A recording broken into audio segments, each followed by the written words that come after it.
Hey, welcome back, everybody. Back for another week of Up North Journal Live. And this week's weather brought to you by what the heck is going on in Michigan. Yeah, Mother Nature, are you drunk? Right? Wow.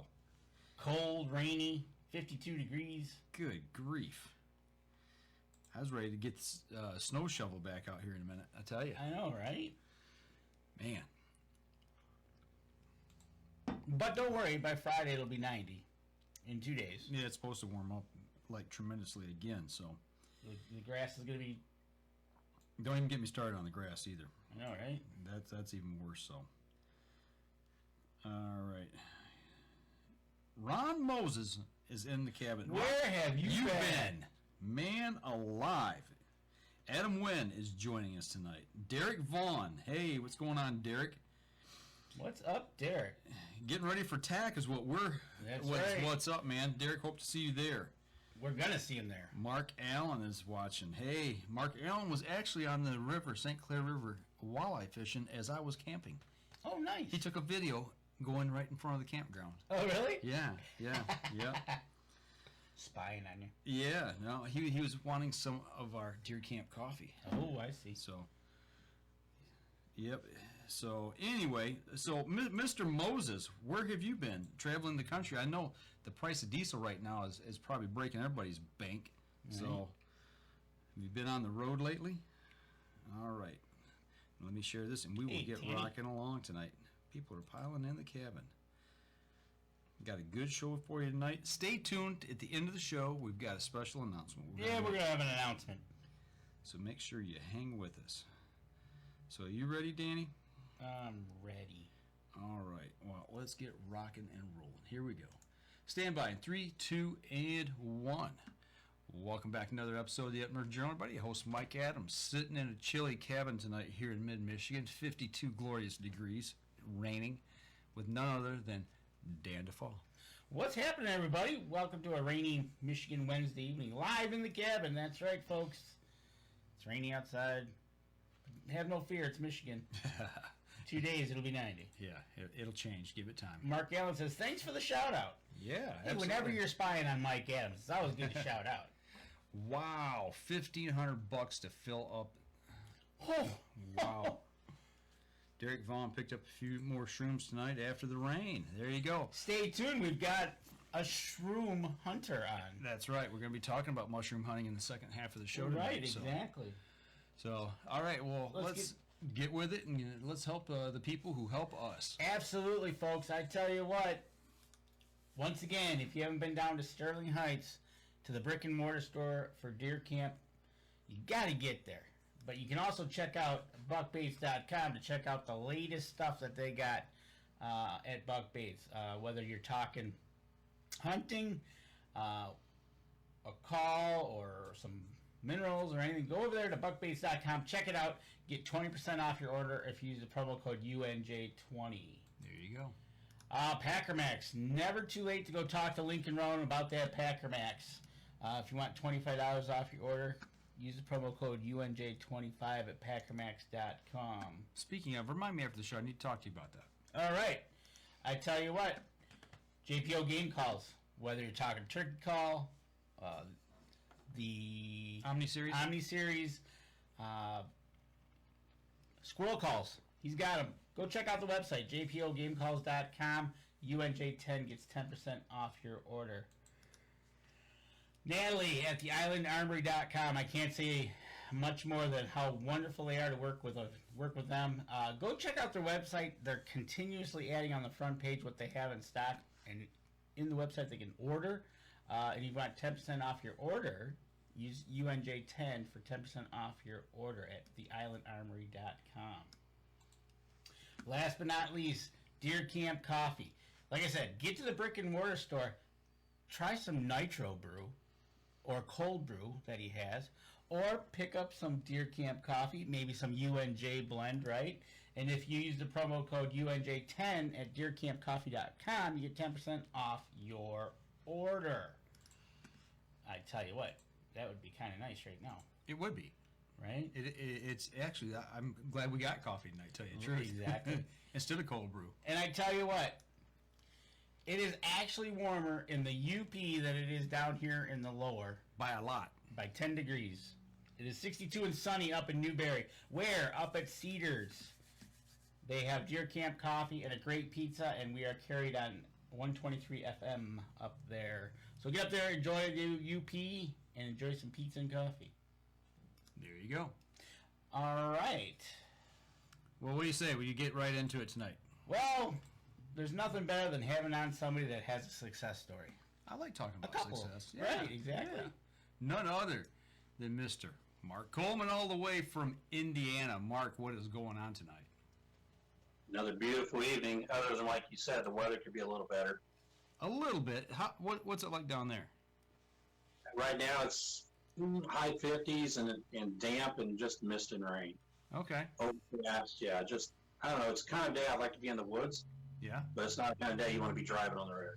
You know, speaking of that, I was heading to work out to our transmitter site, which is in the opposite direction of where I normally drive, but it's out in the middle of nowhere. And I'm driving down the road, getting close to it, and there's a patch of woods behind our transmitter and a farm field behind that. And at 9:30 this morning, there's about 20 birds in that corn or in the farm field, right up against the edge of the woods. A couple toms strutting. It was beautiful. Wow. Right? Go figure. It's 61 degrees in Rockford, Illinois, is where Ron Moses is. 61 degrees. Yep. That's kind of chilly down there too. Right. Well, it's the same in Illinois as it is in the UP. Illinois, Indiana, and Wow. we're all kind of in the same weather pattern. Yeah. Let's get this thing out of here, man. I know, right? I'm ready for some Let's more get to warm the weather. 90s in 2 days. Right. Mr. Mark Coleman, a successful turkey hunt. Yes, sir. I'll say successful in the fact that I've never killed a turkey in 3 years and was able to do it all within like 5 minutes. Just, I don't know, did it on my own. Typically I have someone with me calling, but things didn't work out. But I guess it wasn't really a lone. I mean, I was on the phone with my mom, of all people, on speakerphone and calling at the same time. And this tom just comes out of the woods. And I'm like, Mom, I got to go. Got a bird shoot. Now, So, pretty well. every Tuesday you post Trail Cam Tuesdays over on your Facebook page, and you've got pictures of toms and other various animals that are roaming the farm. Now, you knew you were going after some certain birds, correct? You knew that they were there. Right. So I try to post Trail Cam Tuesday when I pull trail cam cards. I don't make it to the farm every weekend, but when I do, I try to pull those cards, spend a little bit of time reviewing them, get them, dressed up a little bit and put them out there on a Tuesday. Just sounds better Trail Cam Tuesday than it does, Trail Cam Monday. But, it's a 60-acre farm, 10 of it's ag, the rest of it's all woods. And just about every critter under the sun lives in that space somewhere. So I'm running 10 cameras, 2 cell cameras, and if they're on the property somewhere, I'm typically going to find them. How many turkeys do you think you got out on the property? You have an idea? I would say we probably have close to 20. One less now. 19. Right. We weren't seeing a lot of toms. We were seeing a lot of hens. And then, as turkey season to me comes in about 3 weeks too late in Indiana. This year it came in April 27th. And, toms have been strutting since the end of March. But I guess part of the reason is to make sure that, there's a population of turkeys next year. So we want to allow those hens to be, to get mated and to have those eggs and all that. But it just seems like in Indiana, everyone else is already hunting turkeys, and we're sitting here waiting to hit the green light to go so we can get out there. And it's like, are there going to be any toms left strutting? Well, yeah, there's still plenty of toms out there strutting. Season just ended, actually, Sunday, I believe, 15th. So you got yours opening day. Opening day. So, yeah. So leading up to that, before that, I know you like we talked about, you've seen them on trail cameras. 19 birds now. You were posting a lot of pictures of yotes. Did you have any concerns that maybe the yotes had moved in and pushed the turkeys away? I was concerned about that because last year this time I had, I think it was at least 3 adults, and then a few weeks later I had one adult female that had pups already. And then a couple months after that, I saw all 6 of them on one trail camera.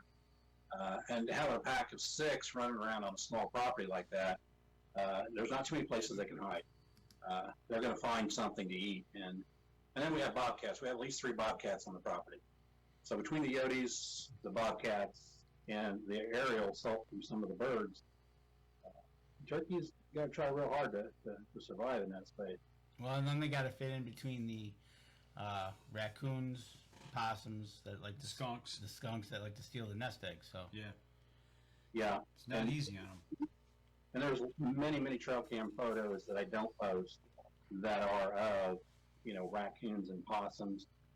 Occasionally there's raccoon and deer in the same photo. But the raccoons are thick.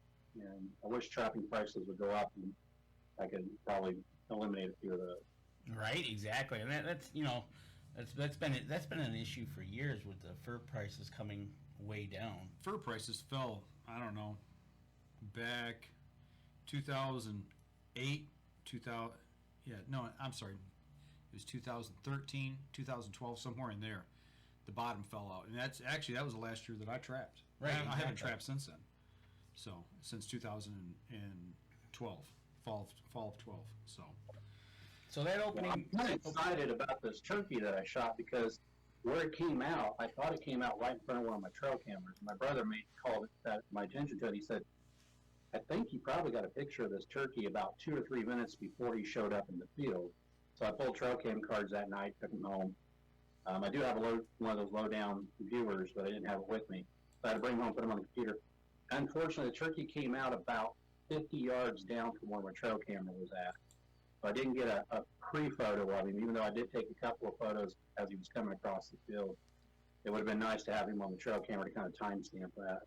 Yeah, we were showing a few of those here as you were talking about it a little bit. The one we got up now is from the blind. You're in the blind. Obviously, it looks like you're hunting from a raised platform, and you got the bird. You got a decoy out in front, and then you got the bird in behind coming in. Yeah. So, the way this hunt came together was just by pure luck, and I'll be the first to admit it. I got down there that morning about 9. I went out to what we call the Taj Mahal, which is my brother and I built this 16-foot elevated blind. It's an 8x8 at the bottom. It's an 8x8 at the top.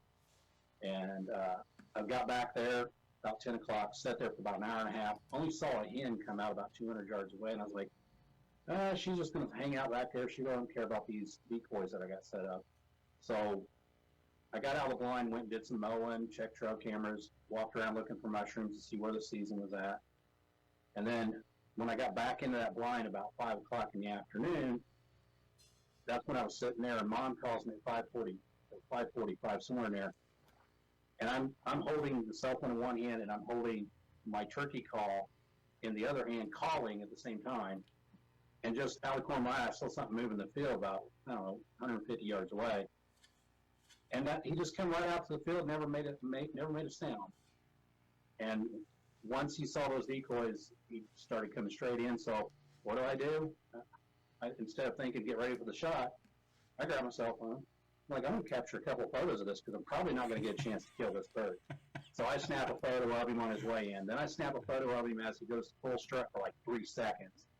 And then he comes in a little closer, and he's cutting that distance from like 150 to 100 to 75.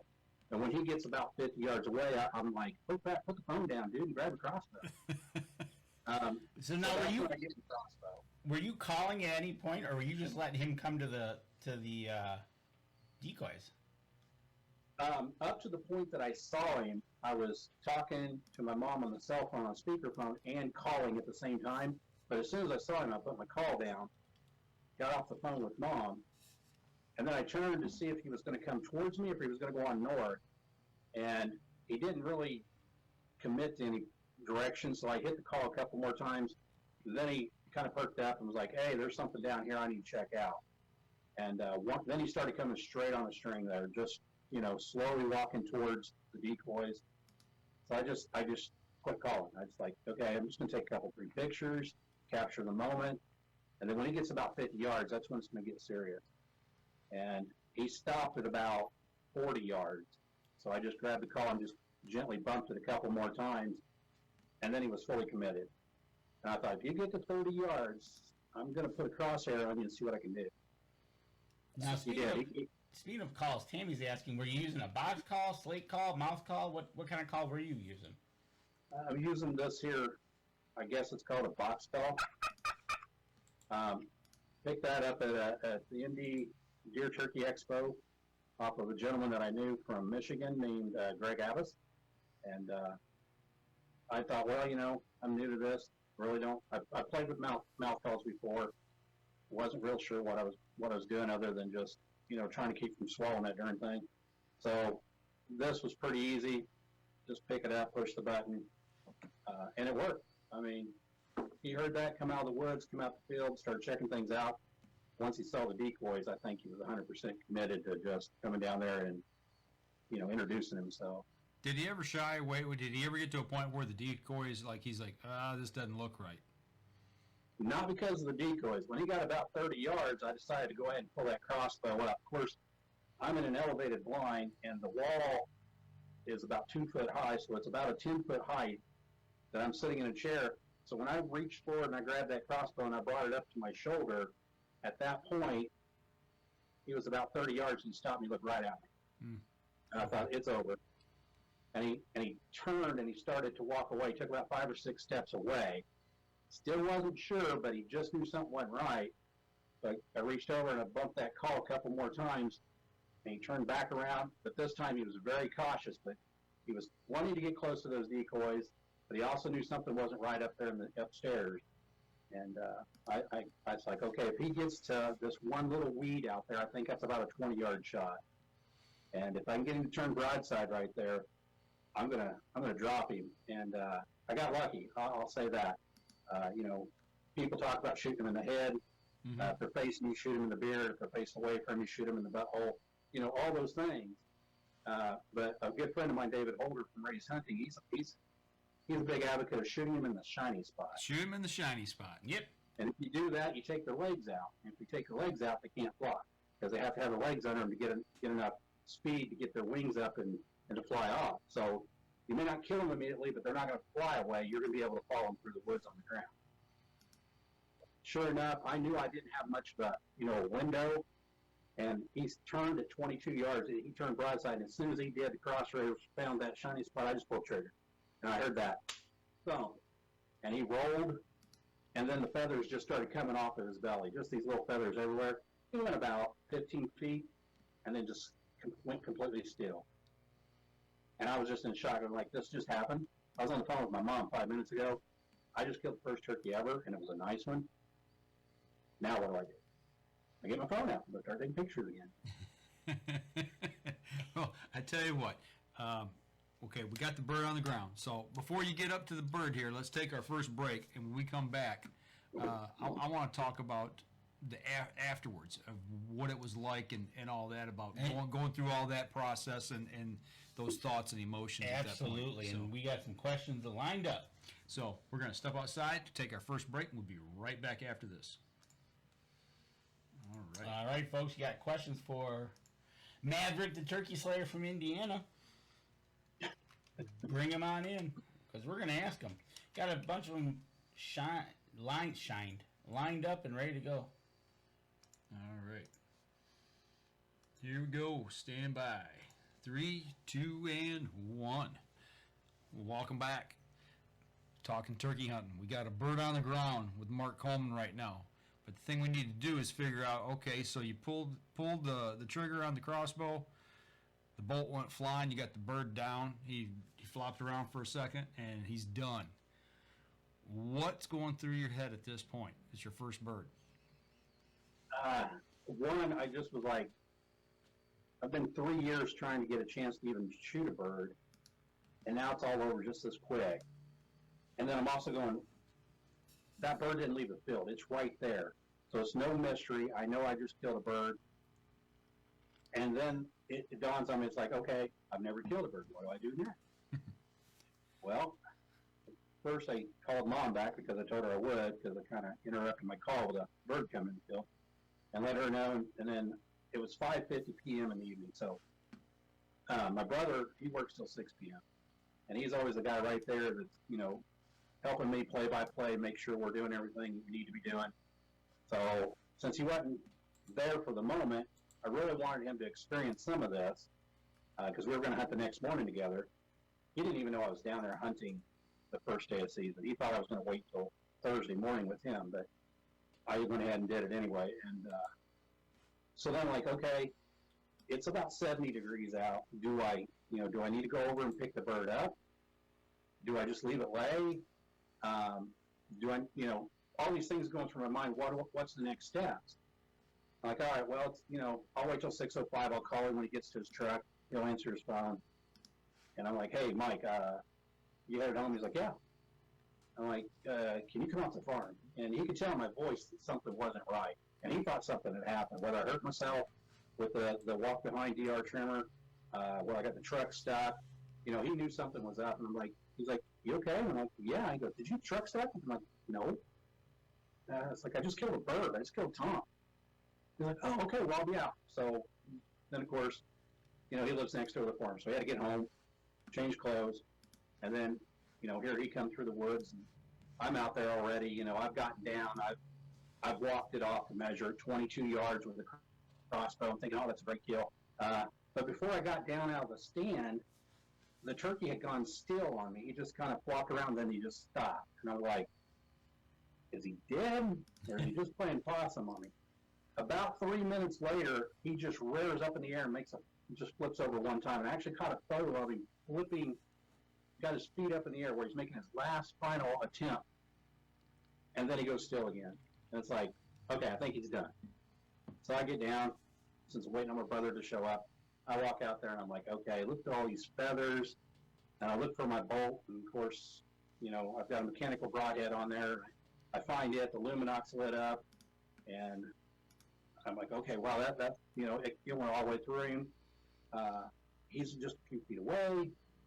I go over and then I'm still really cautious because I've heard about guys that, grab a bird and it spurs them and flogs them. And I don't want any of that. I want this to be a good memory. So I went over, kind of nudged him with my foot. And I'm pretty sure he was gone, that it expired. So I rolled him over and his belly was completely bald of feathers. There was no feathers left on the bottom side of this turkey. And I'm like, what happened to this bird? Did he wear these off?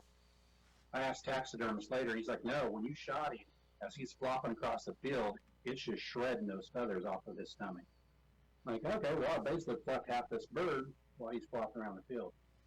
So I get a few pictures, what I can do without a photographer there, which is kind of why I wanted my brother to be there.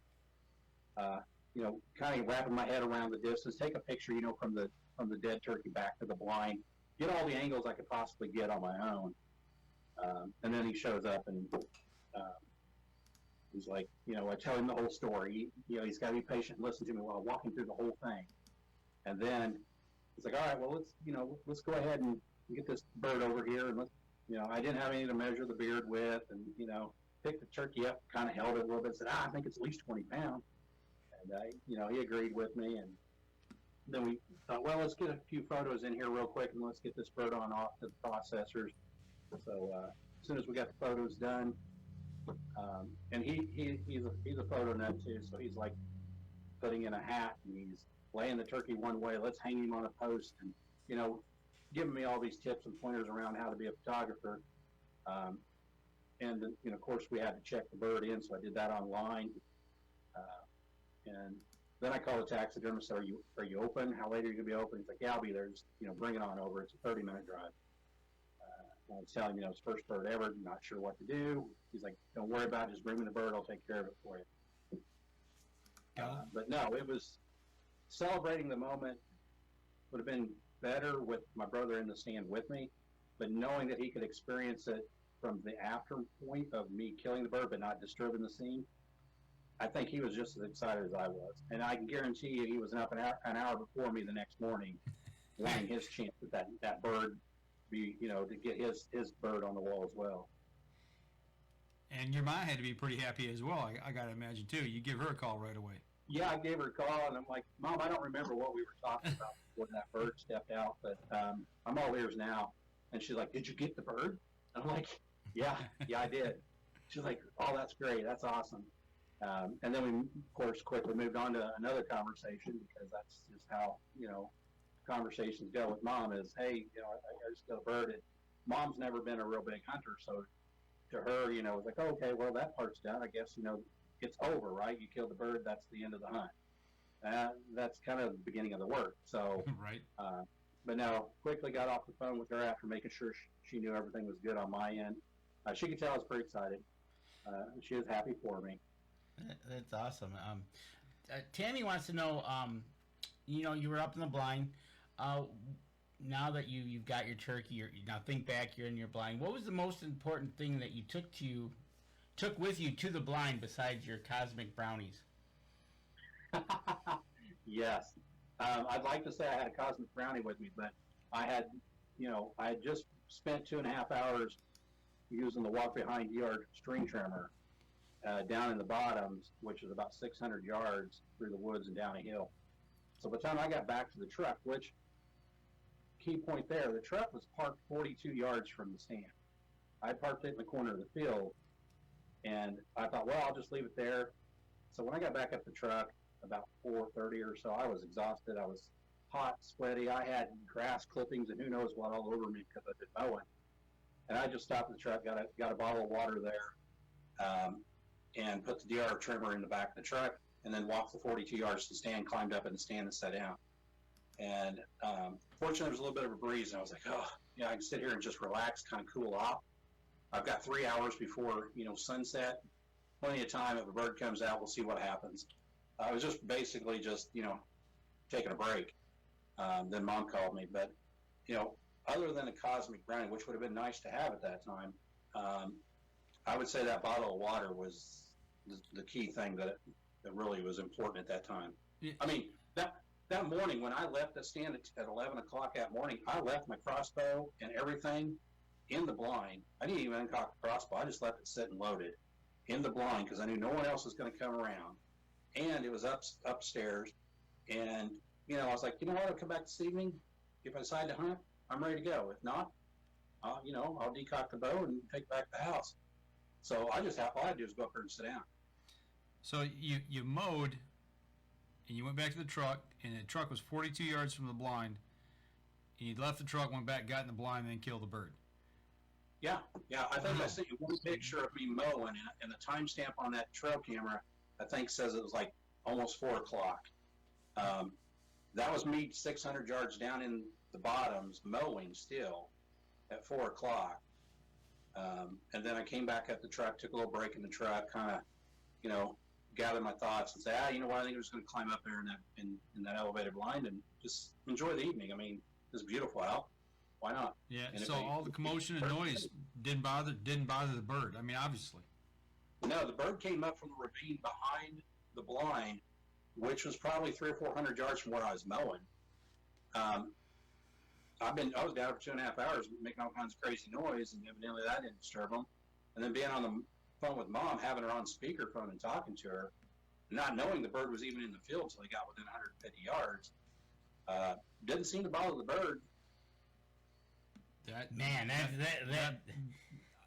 That part I really didn't just get until just right now. Exactly. Especially think about when he was putting the string trimmer in the truck. Yeah.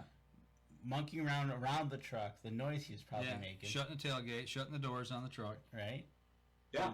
And here, you walk 42 yards from that, get into a stand, and a bird comes out, and really, it goes to show you, I think, now how much, you call this the farm now, is there other agriculture around you as well?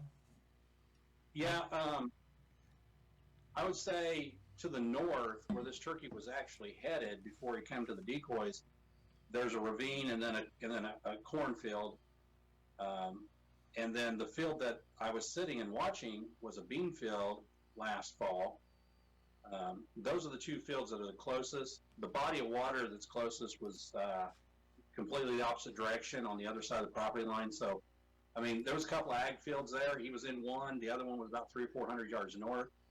And I think that's where he was headed because there's big timber to the north of that field, and that's where they roost. So in order for them to get to where I was sitting, they would have had to travel at least probably 700-800 yards. But this one's already in the area. He just happened to be down there, in the ravine for whatever reason, hanging out. And on his way back to the north to where he was going to roost, he decided to take a little detour, and that was the worst mistake he ever made.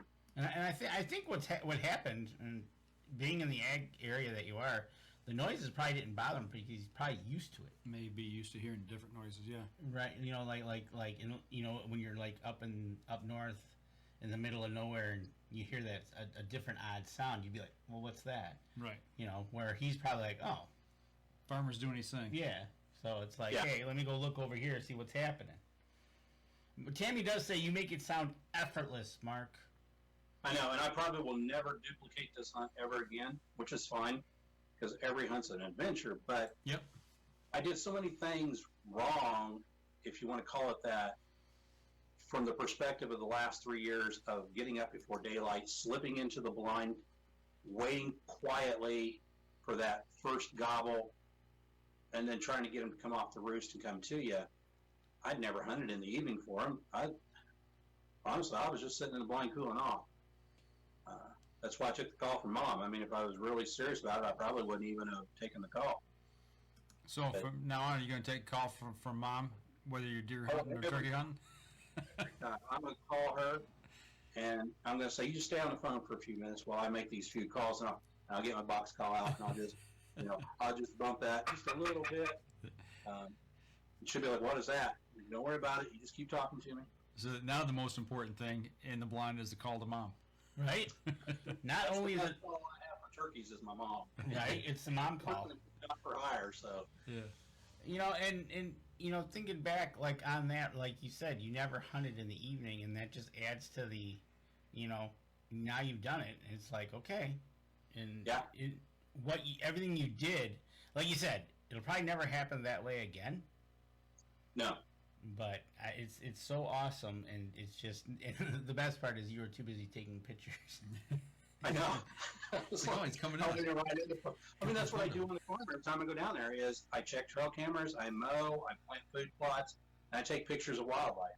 And it's like, it just was an involuntary movement of mine. I just put the call down, picked up the phone, and like, I'm going to catch him coming in.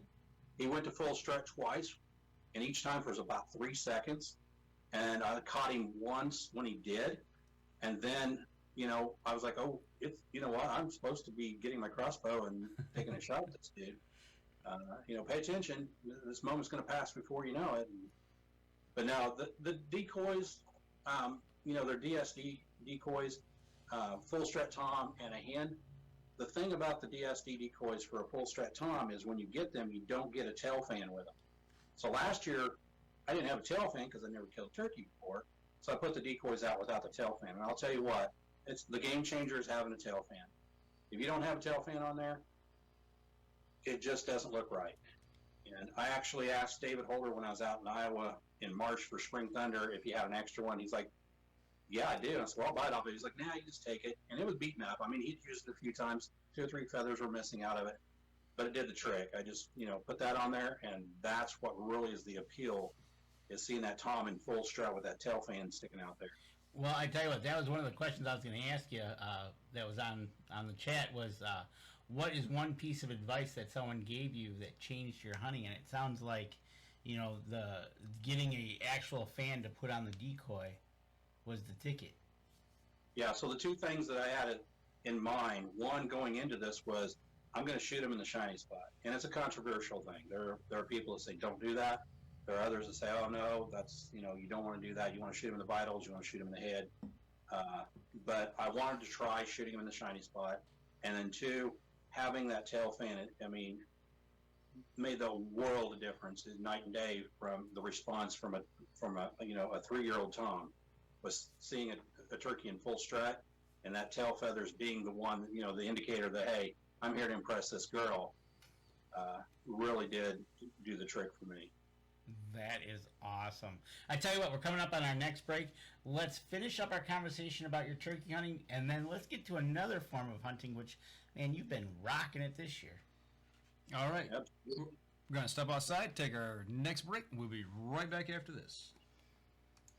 All right, folks. Third segment of the show. We're going to finish up the turkey, and then we're going to move to shrooms. See what I did there? Move to shrooms. Please. Man. It's been a rough start to the show, prior to the show starting today, folks. Just telling you. You want to elaborate or not? No? Oh, it's just another...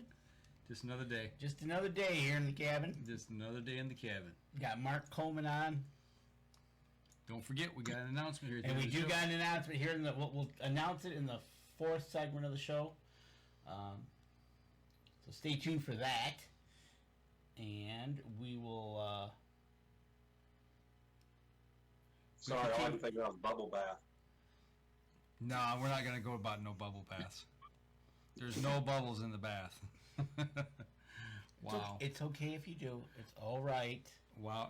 Welcome back, everybody. Next segment. Wow. That took off in a whole different direction during the commercial break. And I tell you what, folks, if you watch the show on Facebook, you're seeing it all. But if you're listening to the podcast, go back to Facebook or go over to YouTube when it's posted over there and watch the show in between breaks. You just never know what the discussion is or goes to. And then subscribe on YouTube and help us out. But check out the live show itself, because the breaks can be entertaining.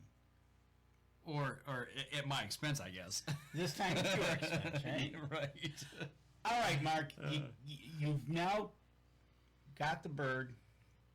Credit Mom. And now, what have you done with the bird?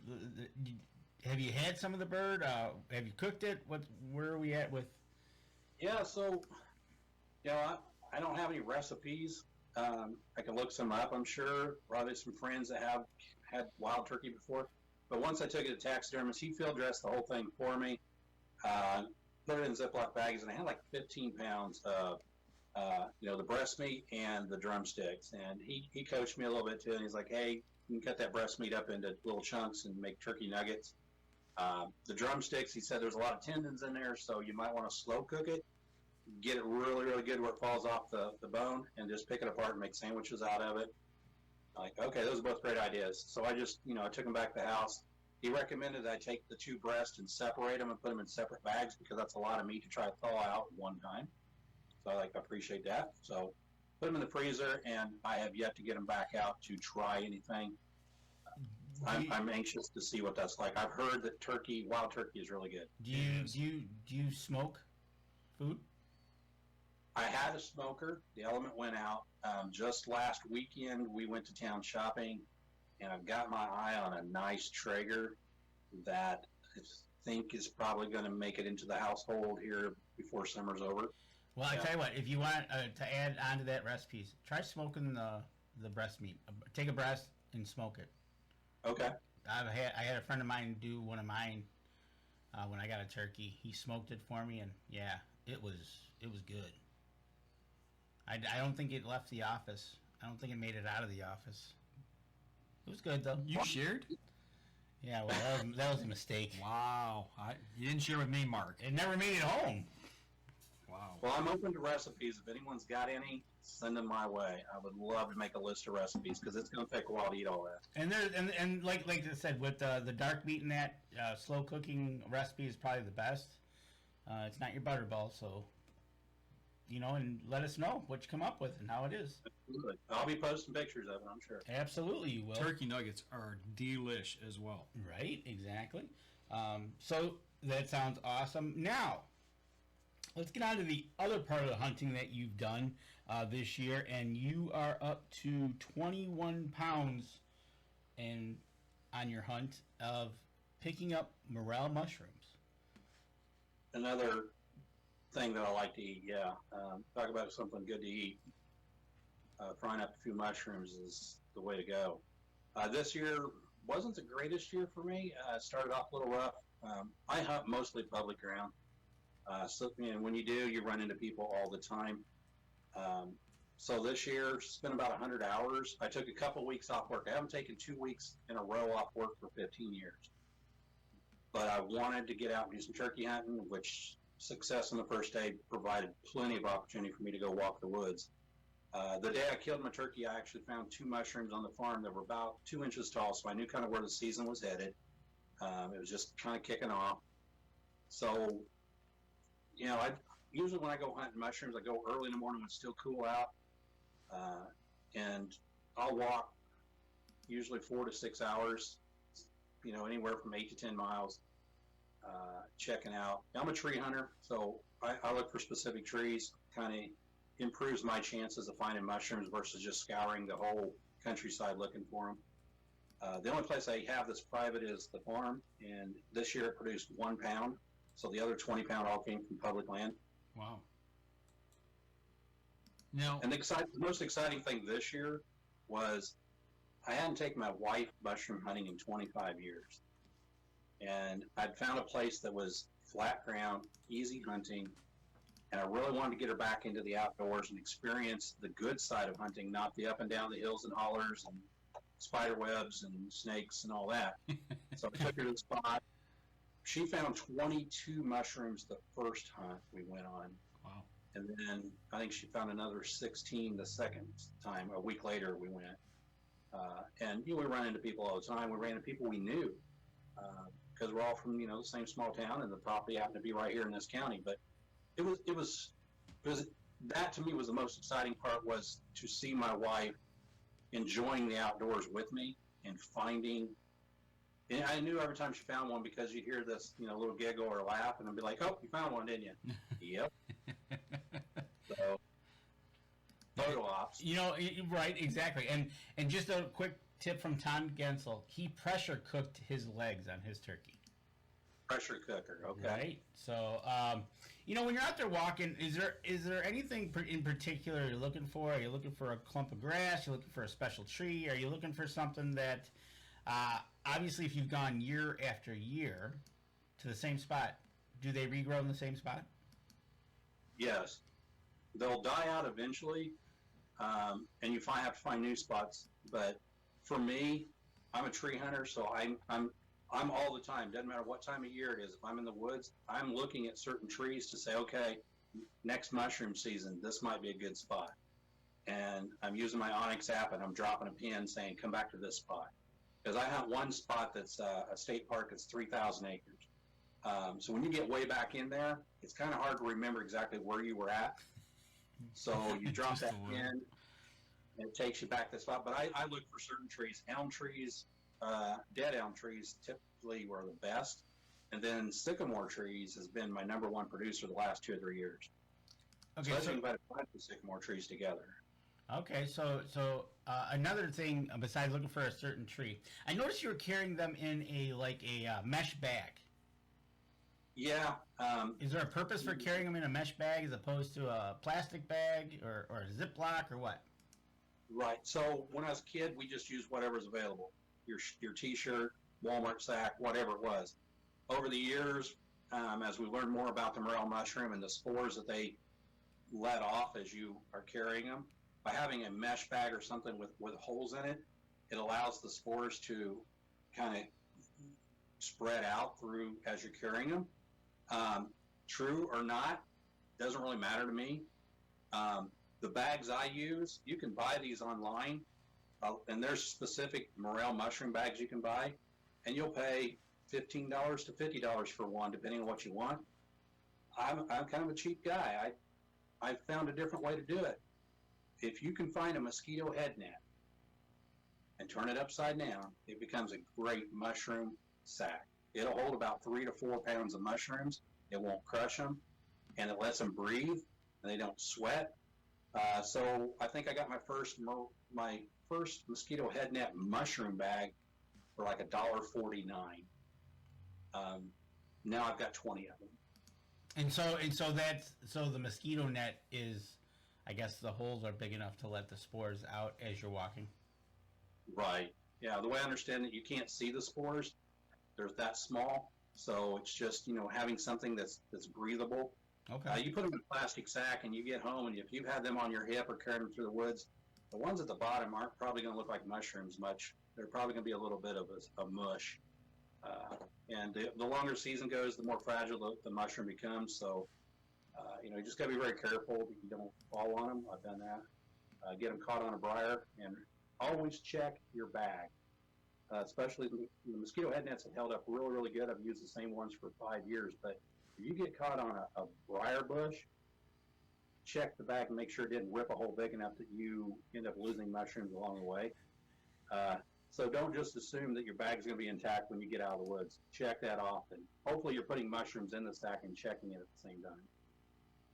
You know, and that's one of the things, like you said, checking your equipment as you're walking, which is a good idea.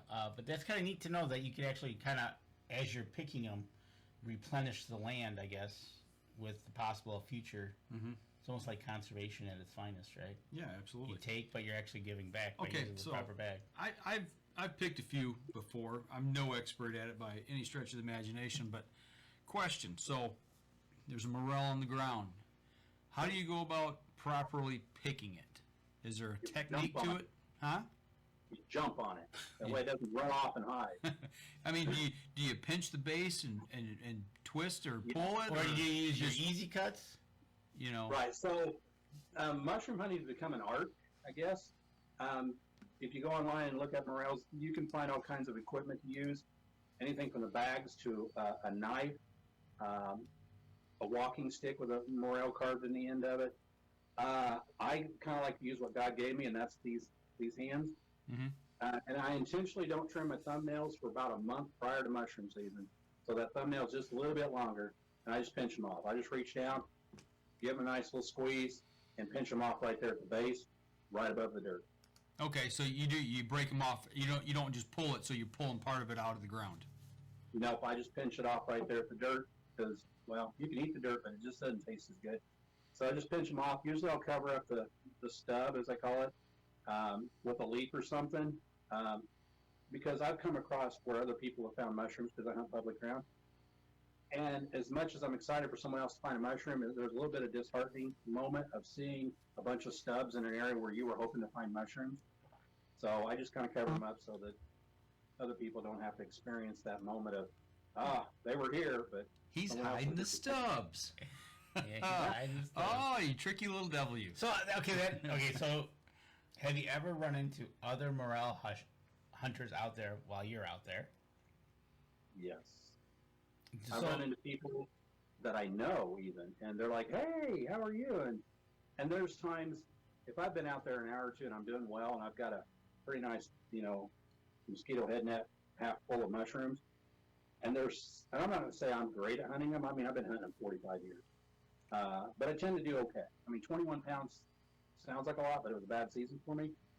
But I'll run into people, and there's kind of a courtesy, an unspoken courtesy, that you see somebody picking a mushroom, you kind of stay out of their space. You stay 50, 75 feet away.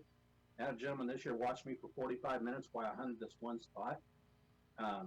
And then after I was done, he came over and was like, hey, can I see your mushrooms?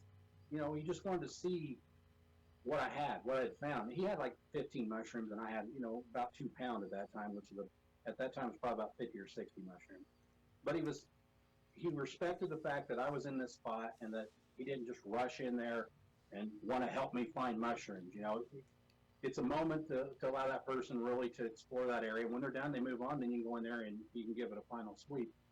3 or 4 times this year, I've had someone say, hey, can I come over and take a look at your bag? But they're always, in today's world, you always want to make sure you make eye contact. You make sure, you let them know you're coming over to talk to them. Don't just walk over or sneak up on them.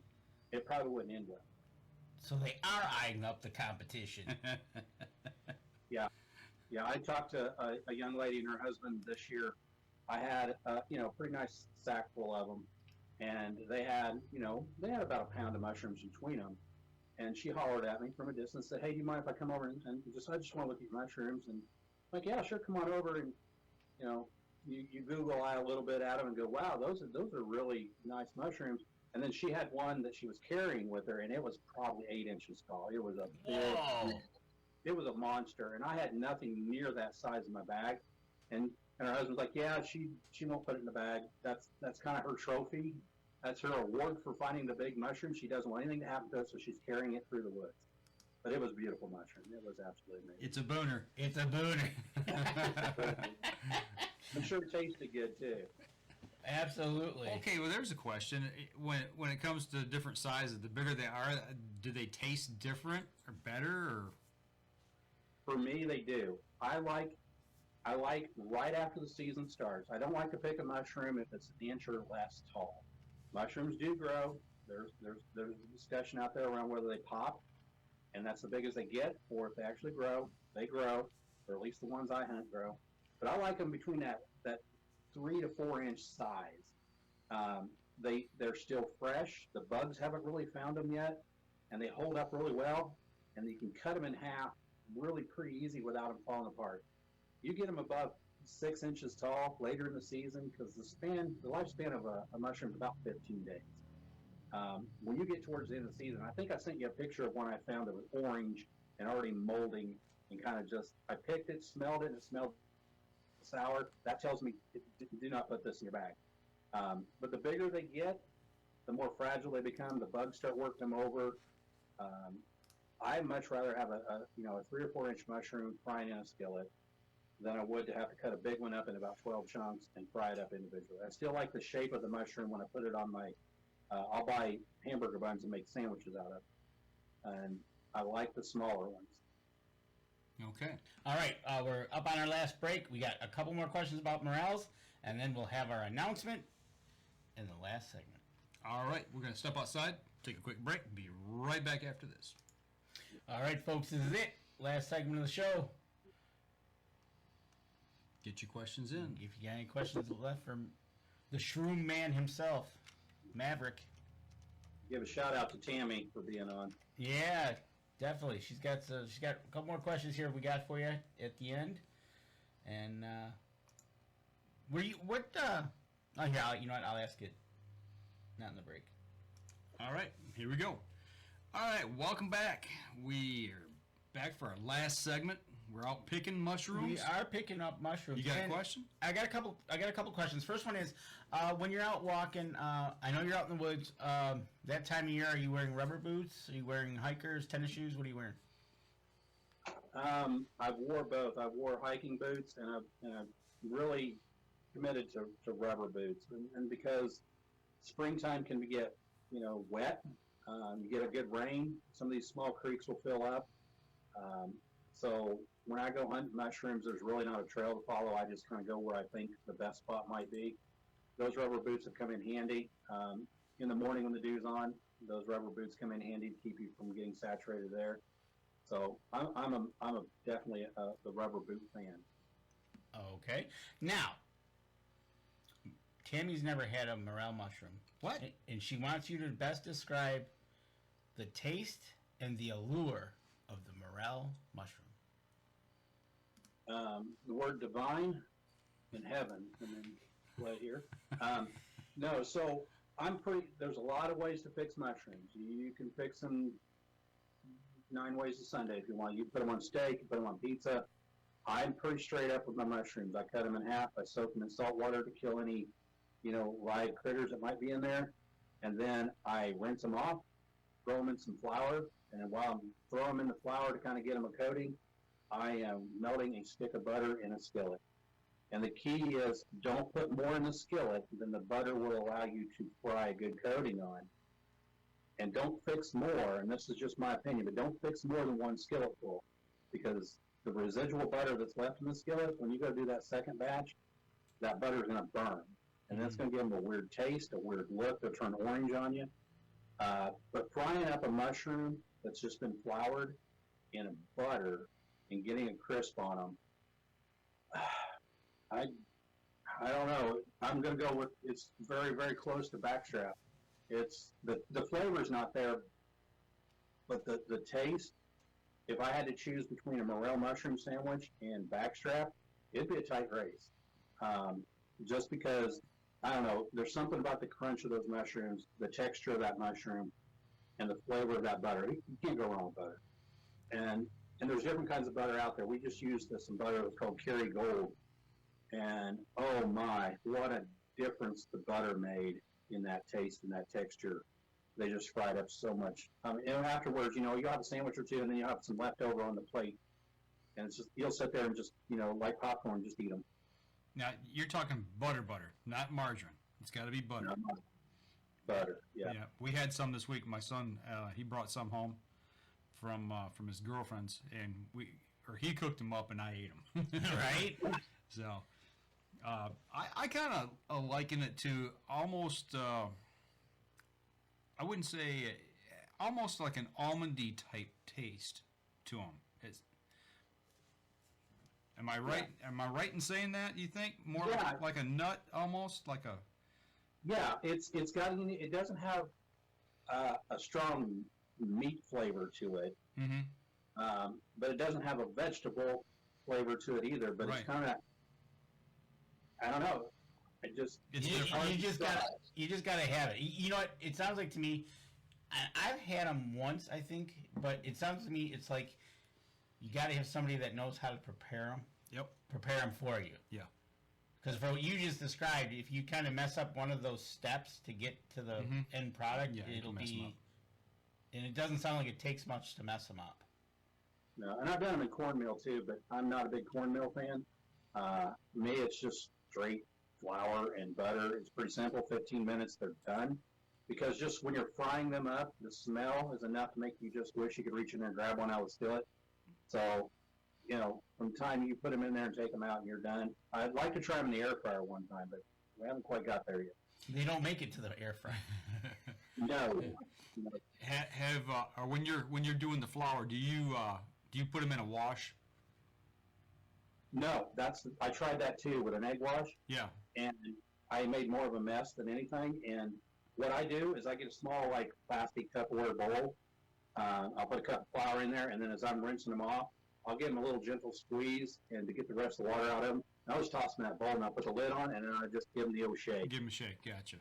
And then just pick them out, throw them right in the melted butter. Now I wish I had some mushrooms left. Now you said a sandwich. Do you put anything else on the sandwich besides the mushrooms?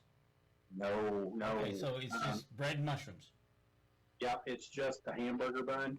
Okay. My wife, this year we had hot dog buns too, and sometimes you put them on a hamburger bun, they stack up, they don't stack very well, they'll start falling over, and I like to kind of give you a good thick layer of mushrooms in between those two hamburger patties or buns. So my wife got a hot dog bun out and loaded that dude up, and that worked out really well too, because you could just put them down in that crease. So for me, there's something between that bread texture and the mushroom texture that makes it just perfect. Just pops, eh?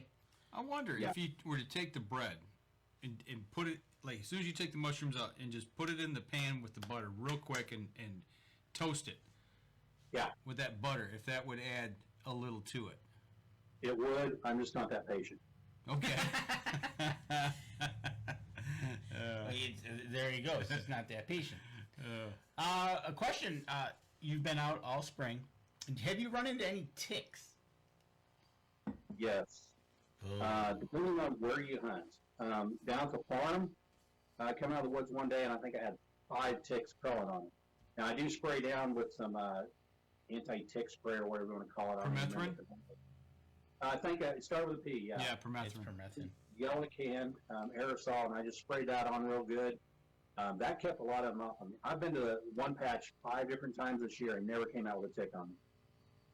Okay. So ticks, depending on geographic, good, bad.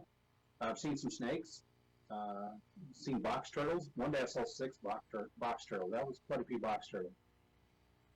But no, the snakes this year, I saw hognose and a few black snakes and garden snake, which snakes don't bother me much. I wanted to see them before I'm right on top of them. The spider webs is what can get you. The later the season gets, the more spider webs are out there, and you'll take one right to the face, and then you'll do that dance trying to get that off of you. Now, what was the bush you ran into in Indiana? Oh, stinging nettles. Do you run into those? Once this year, I reached down to pick a mushroom, and there was some of those growing right there, and it got the back of my hand, and I spent the next hour scratching. Yeah, I call them, they're of the devil. Yeah. We got them down at the lease that I was on there in Indiana. It's got them in different patches, and I found out what they were after I got into them. No one told you, huh? They told me that they were there, but I didn't know what they looked like or anything, and I'm just traipsing off through them, and they were just about armpit high. So I got a good dose of them. Nice guys. You're right. I guess you have to experience it, then you get the full effect of what they are. Yeah, Right? especially when you start to sweat and it starts stinging, and you finally figure out why they call them stinging nettles. Really? Yeah. Oh, that does not sound enjoyable at all. No, it's not. Not at all.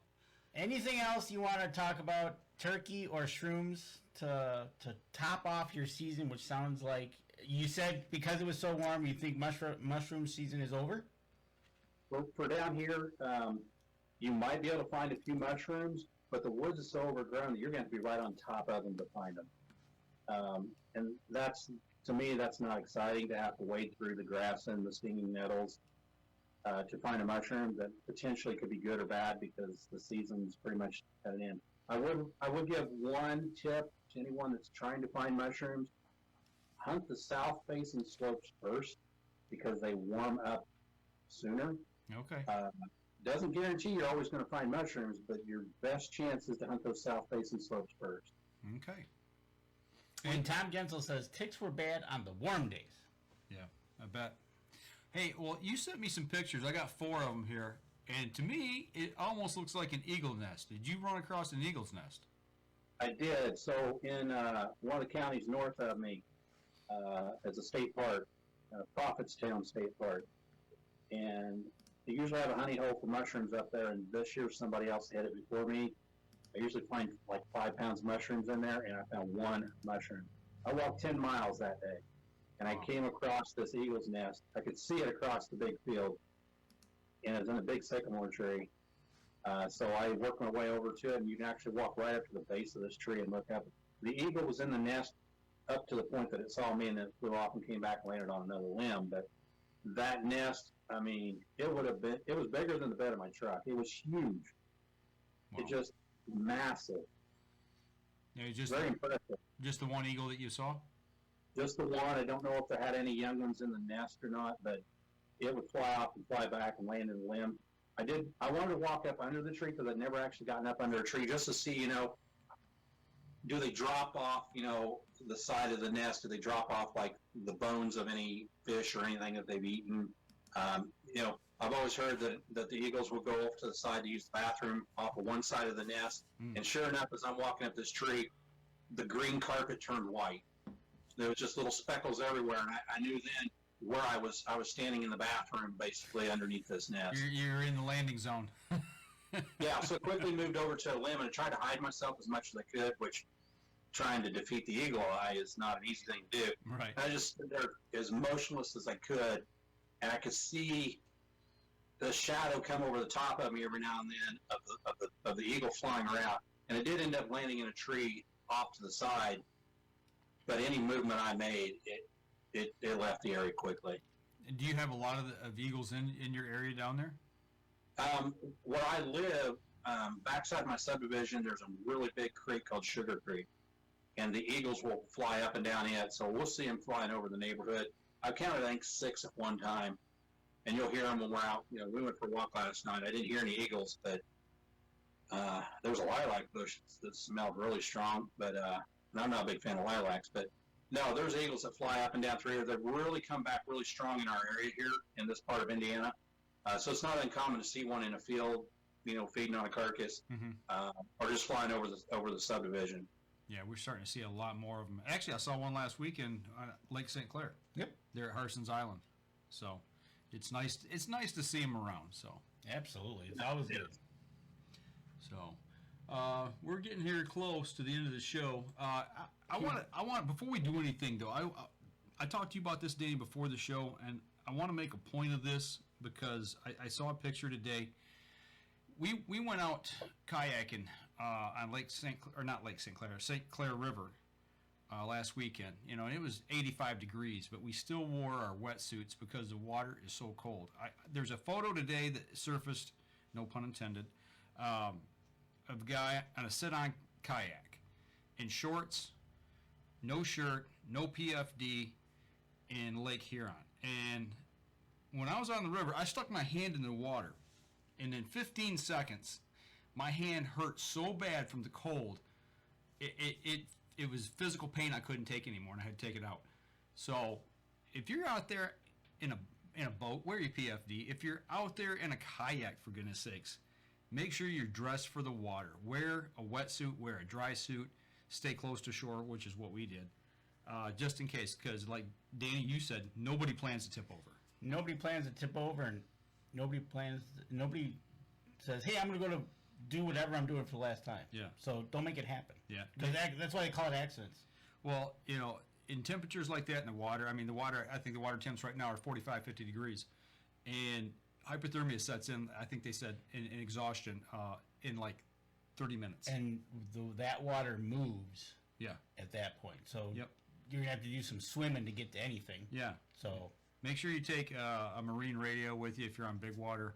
You know, take the gear that you should have when you're out on the water. And don't dress for the air temp, dress for the water temp. So that's my public service announcement for the day. that's your safety tip of the week. There you go. So, All right. Well, anyways, congratulations, Mark. A good season on shroom hunting and getting your first turkey. Thank you.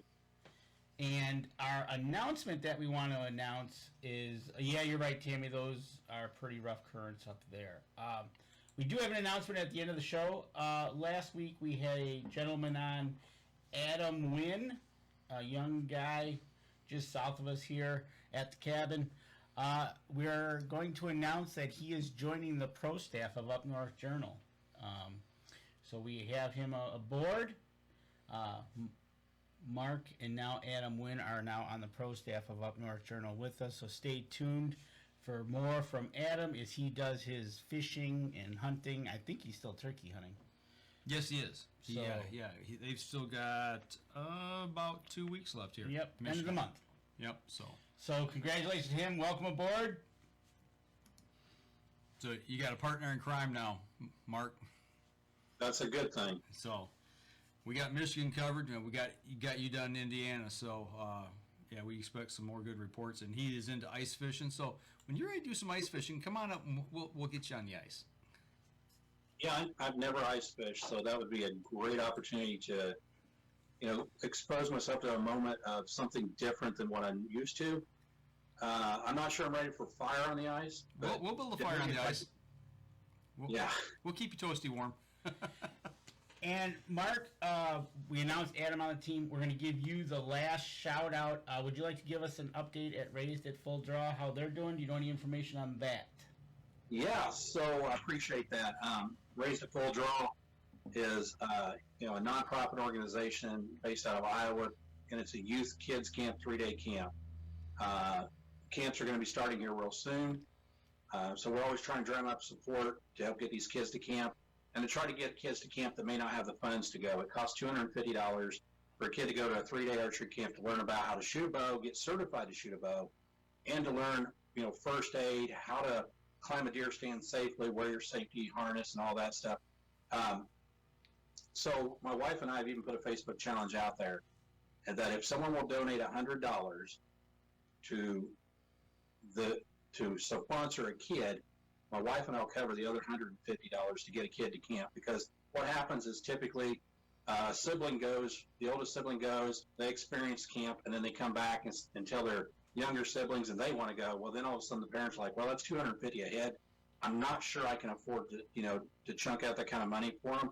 We're here to help bridge that gap. And we want kids to be able to get back out in the outdoors, experience something that's fun. All they got to do, sign up for camp, bring a sleeping bag and a tent. If you don't have a tent, they'll provide you one. And 3 days of just absolute, they'll feed you, they'll teach you things, purification of water, everything. It's an event that after 3 days, the kids have a memory that they will tell all their friends and family about forever. And then for those kids to go out and actually experience hunting with a bow and harvest their first animal. And then send those pictures back to say, hey, look, thank you for teaching me how to do this. So, this is the next generation of our outdoorsmen and outdoors women. So raisedатfulldraw.com is where you can go, check it out. We're always looking for sponsors to help support this year in and year out, cover the cost of the equipment, the food, and just the experience for the kids. It's really about the kids. So if anything, just do it for the kids. If you want to go to my Facebook page, you'll see the post. If you scroll down, where we're doing the competition, if you'll give 100, we'll match it. Last year, we were able to send 43 kids to camp that probably wouldn't have got to go to camp had it not been for the generosity of several people. And we felt blessed to be able to do that, and we're going to do it again this year. Now, they've got, you mentioned Iowa. Don't they have camps, a couple different camps are in different locations as well? We got one in Michigan, right? We have 6 camps, I think, now. So we have Michigan, and we have Iowa, Wisconsin. Missouri is the first one. We have one in Montana, and I think we have one in Nebraska. Okay. We're trying to get one in Indiana. We want to get them in all 50 states if we can.